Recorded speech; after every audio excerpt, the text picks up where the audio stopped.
May I come in, sir? Yes, come in. Sir, हजुरले बोलाउनु भएको हो? तिमी 5 कक्षाको अम्बिका पौडेल हो? हो सर।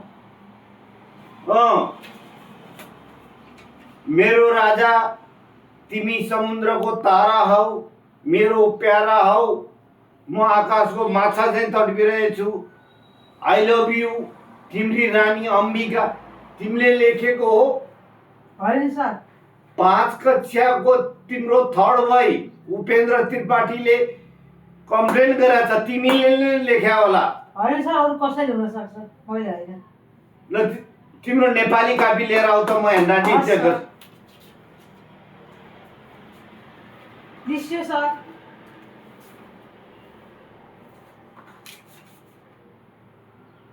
तिम्रै अक्षर हो। होइन सर, होइन। झापु आनुलाई फेरि भन। हो सर, हो। किन लेखेको त? हाम लेखेँ। अब आइन्दादेखि नलेख्नु, फेरि बा आमालाई बोलाएर यहाँ कारवाही हुन्छ।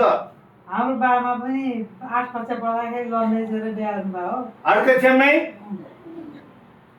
ल छाड्यो त्यस्तो कुरो। जे भए पनि आइन्दादेखि नलेख्नु, राम्रोसँग पढ्न मन लगाउनु है। हस् सर।